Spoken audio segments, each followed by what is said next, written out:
My name is Simon Hill, Black American from Louisiana, coming to you live from Budapest, Hungary, and I'm here with my beautiful wife. Say hi, boo. Hi everyone, this is Akdi and I'm from Turkey. And today we are reviewing the 2024 documentary, The Bibi Files. Yes, this is a documentary directed by Alex Bloom, and it covers the corruption trial surrounding the most famous current day prime minister of the great state of Israel, Benjamin Netanyahu. And the movie takes a very interesting direction on covering Netanyahu. I believe this is like a kind of apolitical documentary. Of course, you might say it has like a leftist bent to it because they're making a case against the right wing leader of this government. But I think the evidence that they put out here is so convincing. Whether you're a right wing person or a left wing person, you would have to say that guy's pretty damn corrupt. But what did you think about it, Acting? Yeah, I think I agree with you, like, of it being a bit of like apolitical because it doesn't also defend any like leftist ideas as well. Hmm. And yeah, I liked it overall. Of course, I've become familiar with Netanyahu like since October 7th, Hmm. more as the rest of the world did, I think. And yeah, like it's almost like ridiculous, like how, like the things that he did and the corruptions that he make. It's almost ridiculous, and I can see it like leading to a war. Yeah, yeah. The way that this documentary is set up for people that don't watch it or haven't watched it, basically they're making the case that Netanyahu sort of let October 7th happen, or he was pushed into the far right extremism of the Israeli government because of his corruption trial. So, the type of stuff that we're seeing happening in Gaza now, where it's like 40,000, 50,000 people slaughtered, men, women, and children, right? All of this happened because he is now in the arms of the right wing because they were the only group to embrace him after he was charged with corruption. So it's a very interesting take. What did you think about that? Yeah, it's like thousands of it really makes me furious because after you watch this documentary, at least the way I felt was like thousands of Palestinians are dying, and 1,500 Jewish people died because this guy wanted to smoke expensive cigars. And feed his wife champagne. Yeah, and feed his wife champagne. Like it just makes you furious, and I think like it also once again makes us just like, I don't know, not shocked, I guess, but Hmm. just look at how we choose our prime ministers, how we choose our presidents, and Hmm. once again, like we get surprised of how we choose these people because honestly, like he's not that different from Turkey or Erdogan. We're just not at war with anyone, Hmm. but like in my country I believe that there is a lot of like corruption in the government, and no one bats an eye.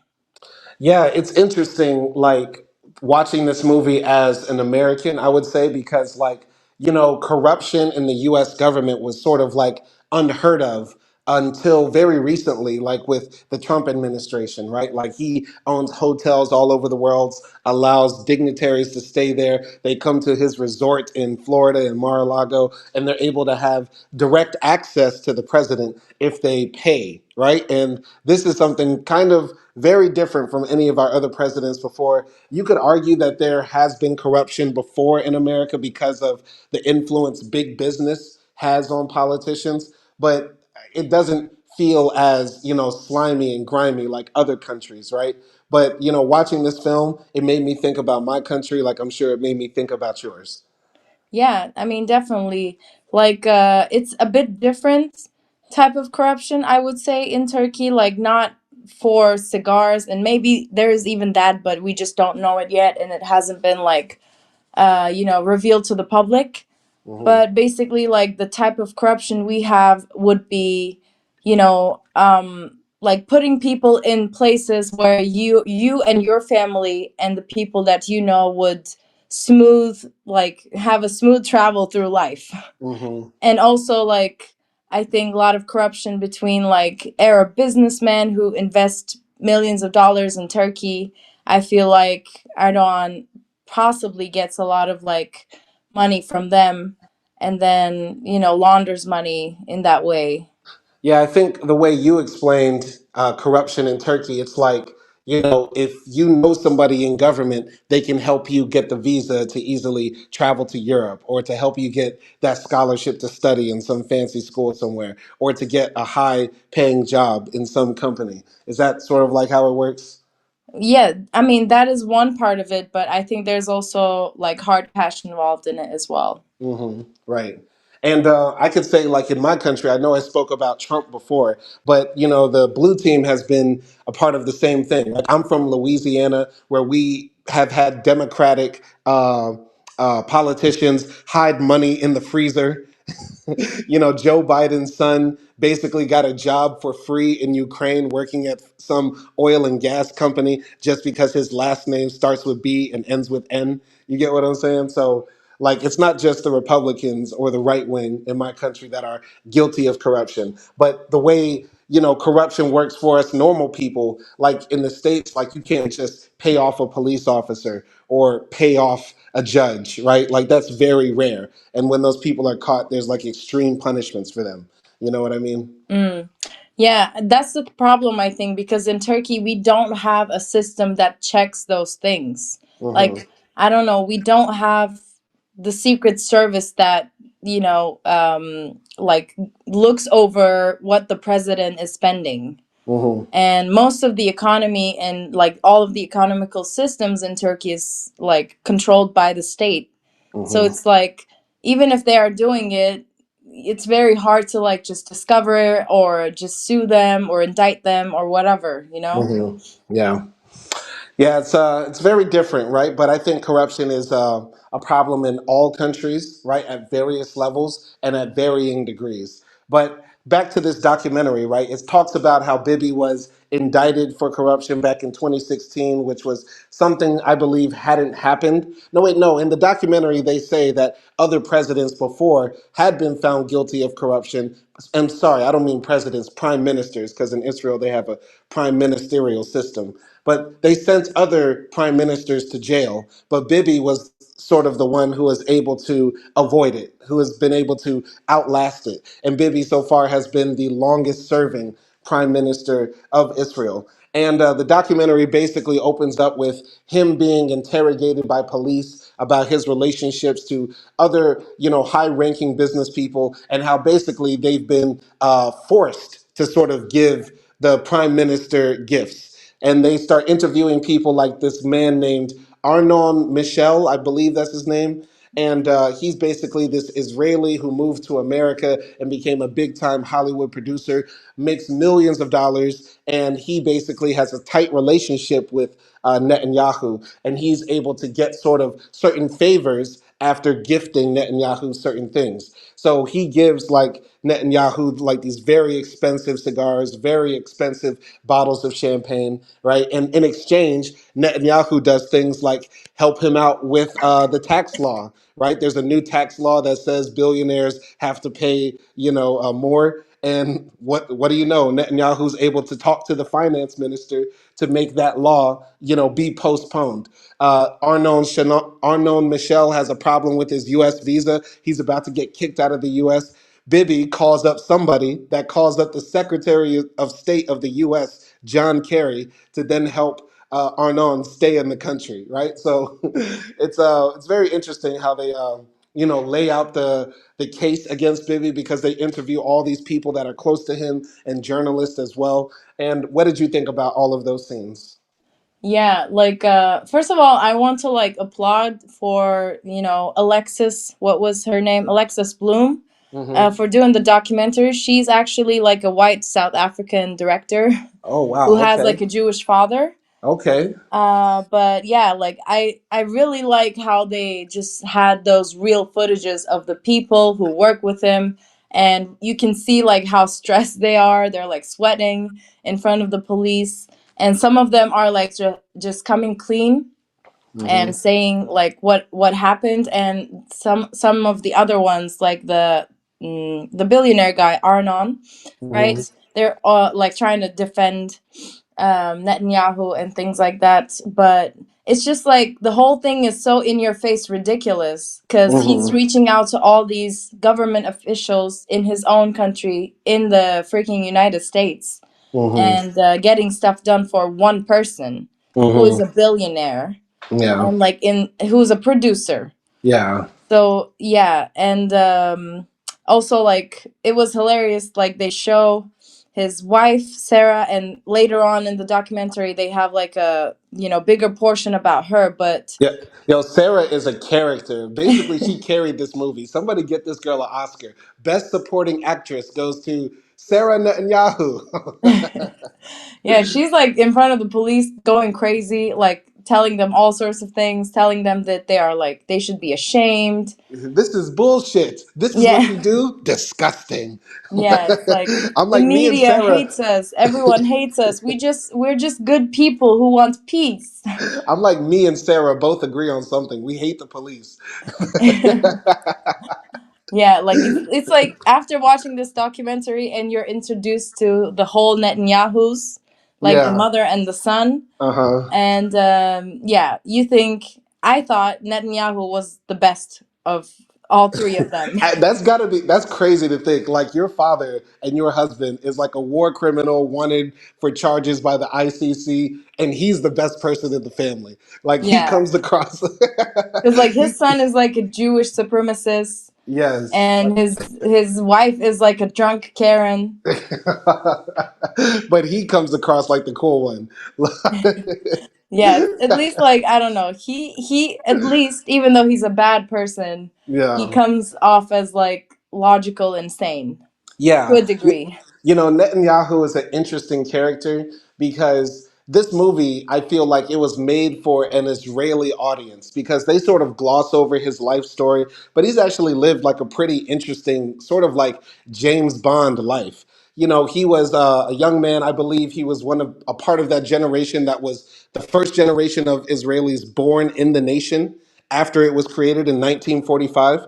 And then he also spent a lot of time of his formative youth in America, in Philly, which is why he speaks English with that, hard boiled accent. And I think he also likes baseball and hot dogs and all our cultural stuff. So he's pretty like transnational in his identity. But he truly believes in, like, the Israeli project, the Zionist project, right? And so he went on to join like the IDF, and he was a part of like this mission in Uganda to save these Israeli passengers on a plane that was hijacked.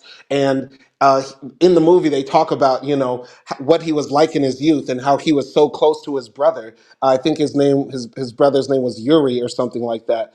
And him and Yuri joined the IDF, and they go on this mission to Uganda to save these Israeli hostages.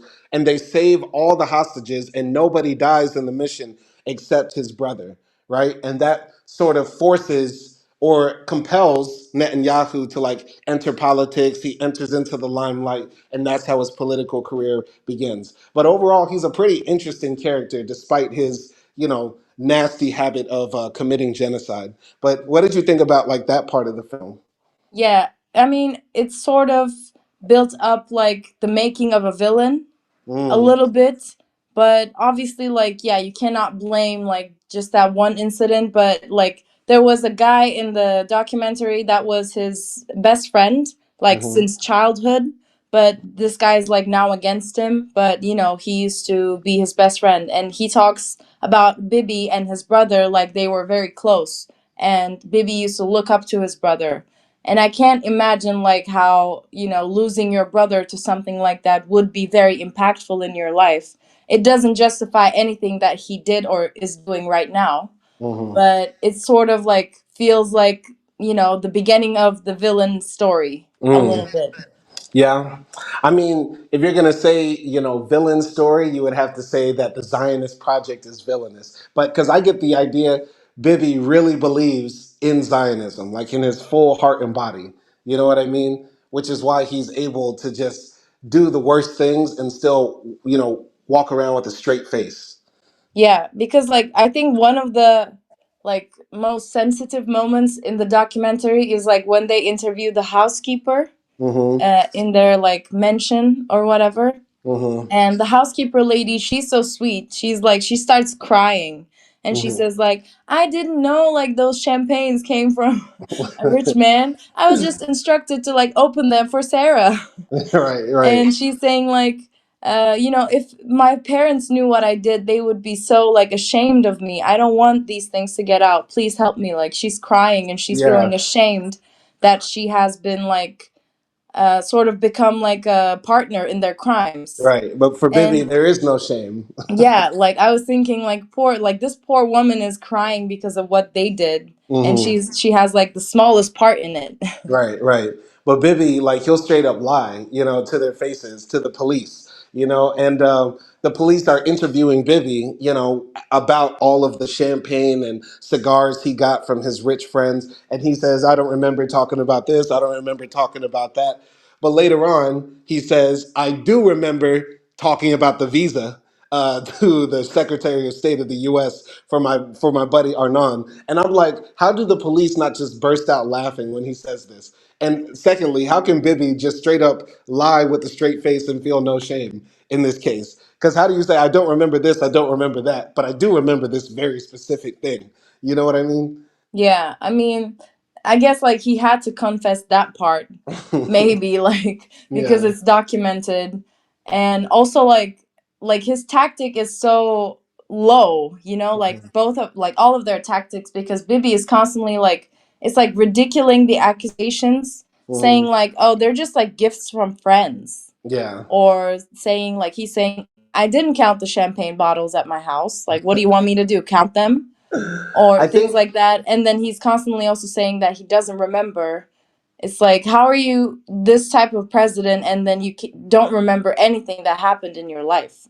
I gotta say, the first 20 to 25 minutes of this documentary are kind of slow for me. And this is like my critique of this documentary. It doesn't start picking up until they start doing more history of the events and the people and stuff like that. Because when they're just talking about champagne bottles and cigars, and it's basically like police interrogation room footage, I'm like, okay, this is gonna be a snooze fest. But there are parts in those interrogation room interviews that are straight up hilarious. Like when Arnon says, the police ask him, why did you give cigars to Bibi? And he's like, my friend, he's a poor man who gives his whole life to the state. The least I could do is give him cigars. Yeah, like it's insane. It's like, he's my friend and he asked for a gift. What am I supposed to say? No? No. What am I supposed to say to my poor friend, the prime minister of a country? Yeah, it's insane. And also, like, there was a part where Sarah wanted a Tiffany diamond gold necklace set or Hmm. something. Hmm. Like, those type of gifts, that's not something you give to your friends. Yeah. I don't Yeah. know. Now, speaking of Sarah, right? So when they start doing the history of Netanyahu, they start talking about his political ascension. So, he's this young firebrand diplomat to the U.S. Before he becomes prime minister, and he does great interviews in perfect English, and everybody loves him. But he eventually becomes like prime minister, like at 47 years old or something like that, right? And after he becomes prime minister at 47, very young man, he has this sex scandal that happens called the hot tapes, where somebody calls up his wife's house and says, we have these tapes of your husband having sex with this woman, make him drop out of the race, and we'll never release them. But instead, Bibi like does an interview on the news and says, I did have sexual relations with that woman. And people thought it would be the end of his career, but he never dropped out, and he ends up continuing his political ascent. And Sarah stays with him the entire time, and she's by his side. What did you think about that part of the movie? I actually didn't expect him to come clear. And when they showed that tape, I was like, oh, wow, okay. Because, like, yeah, like most of the time, these allegations are usually like denied. Hmm. But I guess like, his publicity team told him to go for it, possibly because my theory is this, that maybe he's into like some very kinky shit, and like, they recorded him doing the kinky shit, and if he denied it, maybe they would release the actual tape. But in Yeah. the documentary, they say like the tapes never got out.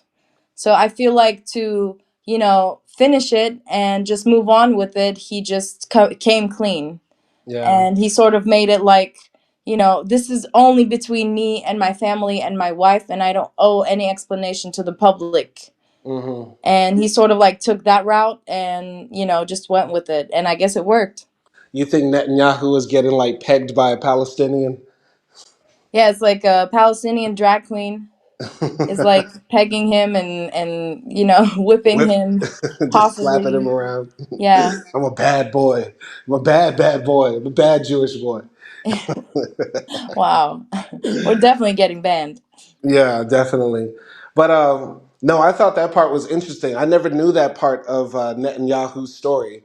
And it's kind of interesting how a lot of the most successful politicians sort of break convention, and that made me think about my own country, right? Like Bill Clinton, people thought he was going to be kicked out of office because he got oral sex in the Oval Office, but instead of the country turning on him because he lied about getting oral sex at the Oval Office and cheating on his wife, his popularity went up even more. You know what I mean? Like Trump does horrible things, says horrible things, gets convicted of crimes, and his popularity goes up even more. Barack Obama, he was black, popularity went up even more.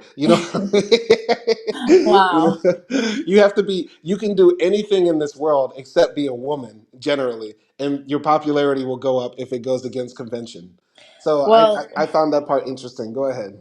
that's sad. That's the red pill. And men love that shit. It's like, yeah, he got a blowjob in the Oval Office. Yeah. Yeah. you Yeah. know, which is unfortunate. Yeah, Very yeah. unfortunate. It is very unfortunate, but I think there's histobrophilia. I forgot the word. Histobrophilia. I sent this word to you a few days ago on WhatsApp, and it's basically a word that means the love of bad boys. Have you heard of that before? I didn't hear the word, but I definitely know the like that trend. Yeah, yeah. Hybristophilia is the word, and it means basically, the adoration, the love or affection for bad boys, which is why you see like serial killers like Jeffrey Dahmer getting love letters in prison. So I think there is this adoration we have for people like Netanyahu who, they get caught doing something wrong and they don't admit it. They just double down on it, which is something I think should be analyzed in collective psychology, social psychology. And maybe you can enlighten us about that, Miss Psychologist woman. Yeah, I mean, I don't know, like I didn't do any research on it, obviously, but I just know the trend like from Wattpad because there's like a whole section of online and like paper books where you can find like just these romance stories around bad boys. Hmm. And they're like, I don't know, slapping women and they are like torturing women and they get loved on. Hmm. And I mean, 50 yeah. Shades of Grey. Yeah, like 50 Shades of Grey. But I think that might be just like, the collective patriarchist brainwashing, that sort of thing, like somewhat of a Stockholm syndrome that, women feel maybe Hmm. to a degree that's like somewhat unconscious. That's what I would say like as a theory, but obviously like with all the movements that come up in the last years, I think it would be like interesting to analyze that again in the lens of feminism maybe. Yeah. And also in the lens of like culture and society, because it's always interesting how the right wing politicians are always the ones doing the things that are anti, their ideals. Like I'm pretty sure, Netanyahu's Likud right wing party is all about traditional family values, that sort of stuff, maintaining the sanctity of the marriage and the family. And those are the same guys who are out there getting their dick sucked, fucking on these hoes. You know what I mean? Yeah. Yeah, I mean, there's like a irony in it because like also in the documentary, Netanyahu's best friend describes him as like macho. Like he Mm-hmm. says, when we were kids, I wasn't macho at all, but he was. And Mm-hmm. then later on, when they're talking about like their relationship with Sarah, most people say like he's scared of Sarah. Yeah, which is interesting, and because I'm scared of Sarah too. But Netanyahu's the prime minister. he's he's not me. I would be scared of Sarah if she came into my company that I'm running and I'm working the front desk and she says, "I need to speak to the manager." Yeah, I mean, no, I can see that because Netanyahu, even though he's evil, he is charismatic because, Hmm. like, he does those, like, for example, also when he's talking to the police, he, like, jokes about it and then, like, he has those smirks. You Yeah, know what I mean? Like, he's yeah. somewhat, like, sympathetic. He's the Or he's, definition of like the affable dad who also like really beat you when you were a kid. yeah, yeah. he He's is like that. that, but, like, from the outside, he looks like a lovable guy. But, like, Yeah. Sarah has, like, a permanent bitch face. Yes. He's that dad that punched you in the chest really hard when you were 13, but he also bought you like a brand new bike the next day. Yeah. Yeah, definitely can see that. So, yeah. But I think Sarah sort of became that way because Netanyahu cheated on her. Because he sort of like embarrassed her in public behind closed doors. She probably tore into his ass and said, "I will tear down everything that you've ever built." And he said, "No, baby, please, please, please. So I'll get you everything you want: champagne, Romani bracelets, whatever you want." Yeah. Yeah, I can see that because, like, also in the documentary, they say that, okay, like, for example, if they want to hire someone for the office or for the house, Hmm. maybe Bibi can choose them, but it has to be approved by Sarah. So Yeah. I feel like maybe all of the workers that work for them, Sarah controls them to an extent. Yeah. And like also probably Sarah has a lot of dirt on Bibi. Hmm. So if like Benjamin Netanyahu were to like, cheat on her very big time, like with Yeah. tapes coming out and stuff like that, or divorced her, yeah, like he would go down, down. Yeah, definitely. And I think she's also like the mastermind behind a lot of his policies too, because she's with him in almost every big political meeting, every time he's out in public, giving a speech, she's like standing right next to him as well. So I'm pretty sure like a lot of the policies that we see happening from Israel have like a direct correlation to Sarah. Like she is directly inputting her point of view. And it's not just Bibi sort of like, just telling her, "I'm going to do this tomorrow." Like she comes in and says, "No, we're doing this tomorrow." You know what I mean? Yeah, you definitely have to fear a supremacist drunk Karen. Oh, God. Just wipe them all out. Just wipe them all. Get them off the face of the earth. Yeah, I could Yeah, like definitely I see can it. I can imagine her in her like silk pajamas, like her makeup all running down from her face, Hmm. drinking champagne and wearing her Tiffany's necklace Uh-huh. and just saying like, "Bibi, kill them all." Kill them all. Crush him like a mice. Something like Like that. it's like a role play. Yes. Oh man. But yeah, so basically the first, half of this documentary for the first hour, because this is about a 2 hour documentary, is interviews with like various people that were close to the Netanyahu family, people that worked in his circle, and also like a journalist who is also talking about, the history of Bibi Netanyahu. I forgot exactly his name, but he seems to be like a famous journalist for one of the most famous television sites. And I really liked his commentary on Netanyahu throughout the film. Really forgot his name, but he's His one of the name most. is his name is Raviv Drucker. Ravia Doraka. See, these Israeli names, they're crazy. Like Barak Bengim Gavar. Like these names are insane. They're worse than Hungarian names. But but what was his name again? Raviv. Ravid. So Ravid gave a lot of good commentary, and I just really liked how like he seems like a journalist with principle, like the way he came across in the documentary. He said that the Netanyahu's like sued him twice. They tried to make his network fire him to get him off the air, but he's been putting the Netanyahu's to task, for as long as he's had a journalistic career. And I thought that was interesting. What did you think about his commentary? Or anybody else's who was interviewed, very much throughout this film. Yeah, I liked his commentary. Like you said, he seemed very like You in mean like ethical? ethical in his principles, like you said, like, and it's not something like far from me also, because a lot of like journalists in Turkey went to prison, especially like during the coup attempt. You know, Hmm. anyone who tried to criticize the government went straight into the jail. Hmm. So I applaud him definitely, like, for standing up and sticking like to what he believes in. I also like his best friend when he was talking, because it gives like a very different perspective, because Hmm. you have someone who knew this person from childhood and can Hmm. see how they changed, and just like knows their like inner dynamics and psychology a little bit more. So I thought his insight was also like very effective as someone who closely knew Netanyahu. Yeah, yeah.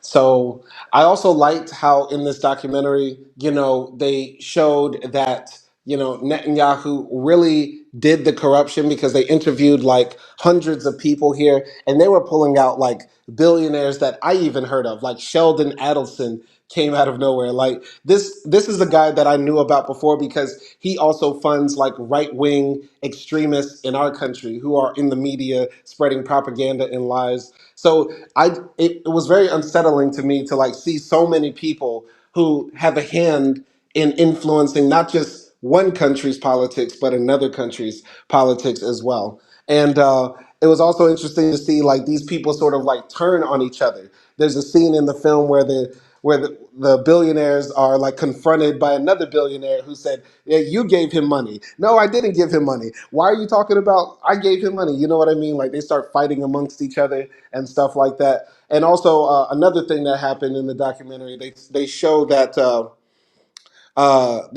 this website called Walla, which was a very famous news site in Israel, it got bought out by basically Netanyahu's people, and they turned this website basically into pro Netanyahu propaganda.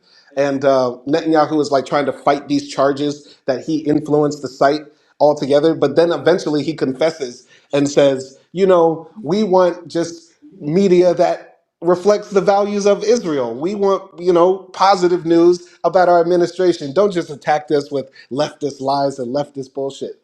So I thought that was interesting. Any comments on any of those parts? Yeah, I hate that perspective, because I believe that media should be here to criticize the governments, and they should give it like 100% the truth. And it's like, for my country at least, it's really hard to find objective news Hmm. about whatever happens in my country. And it's very like infuriating, because, yeah, like I do align mostly with leftist ideas, but I also don't want to read like leftist propaganda either. Like, Hmm. I don't want to look at everything either black or white. I want something in the middle that just gives, subjective views, I mean, objective views. objective views, sorry. So it's like, it's very disturbing. And like how Sarah defends herself, like, oh, everyone hates us already, why can't we just get some like good footage and good, Mhm. coverage? It's Yeah. like, if everyone hates you, then probably you're doing something wrong. Like, it doesn't make any sense, and they're making it like, oh, like the public hates them for no reason or whatever, and just like it's the news who's making them bad, when in fact they are actually doing things that are bad. Yeah, there was this part when Sarah was talking about, Walla, the website, and she said, every day people threaten us and they shoot at us and they kill us and they try to bomb us in the media, and we just want some news to defend us, poor little us. And I was thinking, like, this is always a tactic of the fascists. The fascists always act like they're hurting us. We are the weaker ones. We are the ones on the defense. That's why we have to act out more aggressively, because we are an attacked minority. And it's such a, once again, I see so many parallels about what happens in my country and also what's happening in this case, because the right always makes this claim of being weak and defenseless and under attack. You know what I mean? Yeah, and it's never the case. Yeah, like you're literally the prime minister and his wife. Like Yeah, they have everything. They're powerful people.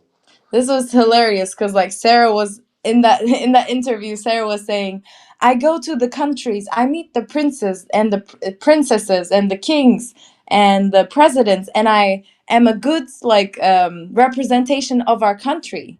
They Hmm. never see that. Hmm. It's like what she's doing is like something so truly extraordinary, just meeting with people. Dude, Like, you're the first lady. Like your duties are like, no offense, it's basically like decor and interior decorating. Like you're the hardest thing you have to do is pick out your outfits and earrings for when you have to meet the prime minister of Kazakhstan. Like, and also, like, we literally do that for every citizen does that for their own country, I feel like. Like if yeah. I'm going somewhere and, I'm supposed to be representing Turkish youth, then I'm Hmm. gonna like, represent Turkish youth in the best way possible, not in a sense of like nationalism, but Yeah. more like, oh, like now you can see that, I don't know, not every Turk is a terrorist or something. Right. Like you're just gonna try to be a good person. Like you're the hardest part of Sarah's job is smiling and doing like the Princess Diana hand wave. Like That's that's hard for her with all the demons inside of her. that is. And also with those like 30 carat bracelets she's wearing. Yeah, it's just hard to carry all that gold. Hard to carry all that gold and also champagne in your gut. Yeah, and also like I think in this part where Yair, Hmm. Netanyahu's like oldest son, I guess, Yeah. comes into play because he was involved in Walla, and they Hmm. basically like accuse him of trying to change the content on the website. And this was also hilarious because like this guy got it from her mama, Hmm. and he's like in the interrogation room saying like, "Oh, you're just acting like the Gestapo." Yeah, This is like you're the Stasi. Like our Israeli police, who are just basically asking me questions, are Nazis. that's insane. Like that's an insane like thing to say to another Israeli who works for your country. Yo, that kid is the most like spoiled, bratty political kid I've ever seen. Like Yeah. the only thing that stopped him from getting wedgies was like the Israeli Secret Service tailing him in like ninth grade. Like other than that, I could see his ass getting like beat up every lunch period. Yeah, like when they talk about him, it's really bad. And this is why I said like Benjamin Netanyahu is the best of his family, Yes. because like they basically describe him as more right wing than Netanyahu himself, Hmm. Hmm. and he's more extremist apparently, and like his job, he doesn't work, and he only follows the news every day, Yeah. and his only job is to keep his father in line so he doesn't collapse. What the hell is that? Like that's scary as fuck. Dog, imagine like the son, the person closest to the prime minister is like a kid who's always on Elon Musk's Twitter, not just Elon Musk's Twitter, Elon Musk's Israeli Twitter. Like that's yo, that's a demon. I would rather have like NBA YoungBoy giving me advice than Yeah. Yair. Imagine, like, I can understand now why this guy needs cigars. Imagine Benjamin Netanyahu working hard all day in the office, and then Yes. he comes home to a drunk wife Yeah. who, like, probably sexually molests him. And Uh-huh. then, like, also this weird, nerdy computer geek son who's a Jewish supremacist. Yeah. And yeah, he says, like, Dad, you're not good enough. Yeah, You're yeah. not doing enough. You Yeah. have to kill everyone. And it's like he goes into this house every day. Speaking of Elon, we have Elon up in the chat. So if Elon, you want to say anything, you can. But yeah, basically that was insane. That was really insane that Yair was so right wing, and basically that was the part of the film where they started talking about the right wing influence on Netanyahu, which which got a bit crazy. It was after they showed like he got indicted, like the government said, we're sad to say we have to indict the president for corruption charges or something like that. You remember? Yeah, yeah, like yeah, I think here on Wikipedia I'm looking at it, it was like 2019 Mm-hmm. and he got indicted and then he denied the charges and he also refused to resign as well. Cuz like you said in the beginning, most of the time when this happens, lot most of the time people just resigned Mm-hmm. and they left the power, but Yeah. he just didn't want to leave the power, so he started reaching out for like further right movements. And there was like this guy, I don't know if it was the what's his name, Raviv. Ben Gavir and Smoltovich or something like that. Yeah, like there are these two guys that are like super extremist, ultra nationalist, Smotrich and Ben Gavir, like Yeah. you said, but they're like the people that no one touches because everyone knows like they're crazy right. Yeah. Now, Ben Gavir is somebody I've heard of before because Ben Gavir is the type of right wing person that would, you know, honor the memory of a Jewish person who slaughtered like 50 Palestinians praying in a mosque with a machine gun. I forgot the name of the person, but there was a massacre that happened in a Palestinian mosque in the 80s or something like that, where this, radical, Israeli walked in there with a, AK-47 and like slaughtered 40 people. And then I think he did like 100 years in jail or something like that. And Ben Gavir like has a picture of this guy in his living room on like in a big mantle, right? And Ben Gavir is like basically saying like there's no such thing as a Palestinian. Smoltrich went in front of the Knesset in the documentary and said, a Palestinian never existed to the faces of the members of the Arab Palestinian members of the Knesset, which is like the Israeli Congress or Senate. And yeah, these guys are extreme, right? Like I'm just imagining like like what literal Ku Klux Klan members having Donald Trump's ear. Like Yeah. like that's what I'm trying to even compare it to. But what did you think of that? Yeah, they are like the images that they show of them, like the type of ideology that they represent is very scary Hmm. because it's like these are the type of people that would protest for governments that the government would give them rights to kill Arabs. Yeah. Like you said, they're like the Ku Klux Klan of America, but Hmm. like, modern day, and they are very like scary ideologies. Hmm. And it's also like crazy that, you know, they were just like embraced into Netanyahu's party and ideology and ruling Hmm. because like I don't know, it's like Biden, it's not Biden, but I mean, I'm not going to say this is you know, ridiculous because Trump could do any ridiculous thing anytime. But it's Yeah. kind of like Trump, getting, I don't know, Andrew Tate to be his finance minister. That yeah, like that was that could definitely be an appointment he would make too. Like I could definitely see he's got a lot of interesting ideas. I mean, he's a very bright fellow. He invented this little pill. It's called the red pill. I Some people talk about it. They say it's a magic pill. It's called. Yeah. But yeah, I think that part was scary. But once again, I see so many parallels with my country and Israel. Like, whenever somebody is in a problem, they run to the right because the right embraces anybody as long as they can get the job done, as long as they can win, as long as you agree with the right's ideas or at least mouth them. Then they'll support you. It doesn't matter if you're a rapist, if you're corrupt, if you're a liar, a cheat, they'll take you in. And I was thinking, like, if the left did that, would we be more successful if we just allowed the criminals, the rapists, the corrupt officials to come in so that we could win? Would that actually be better? Because that's how Netanyahu got to where he was. Like, he used to work with the center right and center left, but the center left kicked him out. So then he had to run to the right. What do you think? Yeah, but I think the leftist ideology is against corruption and sort of not all of it, but against like discrimination and against most parts of the world against kicking out refugees and things like that. So it would be like too ironic to accept those type of people into the party, Hmm. you know?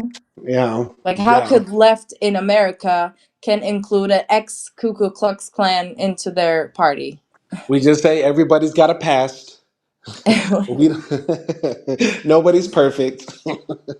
Wow, wow. I mean, yeah, it's crazy, but that's also, yeah, that's the power of the right as well. Yeah. I mean, I just wish like on our side at least we did have a Bibi. We did have a Putin. We did have a Erdogan. Like just a masculine character that can carry the ideas over the finish line. Maybe it will happen. Maybe who knows what could happen in the next 10, 20, 30 years. Might not see it in my lifetime, but we just need that Stalin energy back, you know? No, we don't need the Stalin energy back, Simon. We What the need that hell? Mao Zedong. No, we need woman energy. Okay. All right. All right. We need no, damn. Today I suck at remembering names. I will remember it later. Were you talking about Kamala? It's been that bad. She No, she no. lost so bad you forgot. Mandela's wife. Winnie, Winnie energy. We need Winnie energy. Winnie Mandela energy. I can see that. Yes. I feel that. Yeah. But yeah, man. So basically, the country starts, really protesting against Netanyahu because he is trying to fight the corruption case that's against him and delaying it.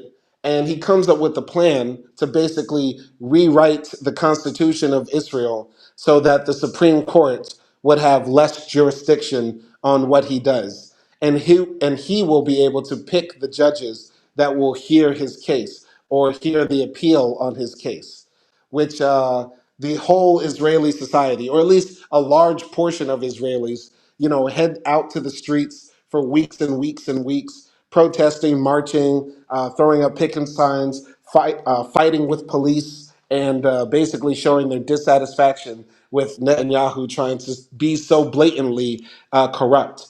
And Netanyahu goes on the media offensive by basically doing interviews with the Western media saying, this has nothing to do with trying to influence my case. This is about the judicial reforms that need to happen in our country, et cetera, et cetera. And what did you think about those scenes? Yeah, that just made me like that just reminded me about Turkey. It's not the same case, but we have had very similar changes in our like um what is it called? Like Constitution? constitution. For example, just one of them is like, Erdogan said, as long as someone gets elected as the president, if they have like the majority of the votes, and they can be president for however long they want to be. Mm, So like basically turned our country into a sultanate or mm. something. So he And could be president for life. yeah, he could be president for life. These type of things like yeah, they're just really done to maintain that power and or not to lose the power, and that's what Netanyahu did. And yeah, it's a shame. It's a shame that these sort of things could be done and could get approved. Like it should never be approved. Hmm. I don't know. Like there should be a referendum to like the minute detail of Yeah, something like this to happen and change. yeah. There's a delicate dance that Israel does where they have to, make a case for their continued existence to themselves, like any state does. Every country has to continue to, create a culture, create an environment, create symbols and ideas that make people believe in the nation, right? Because the nation is not a real thing; it's just a creation in our minds that we have. But Israel also has to make that same case to a foreign country to validate its existence, and that being the United States.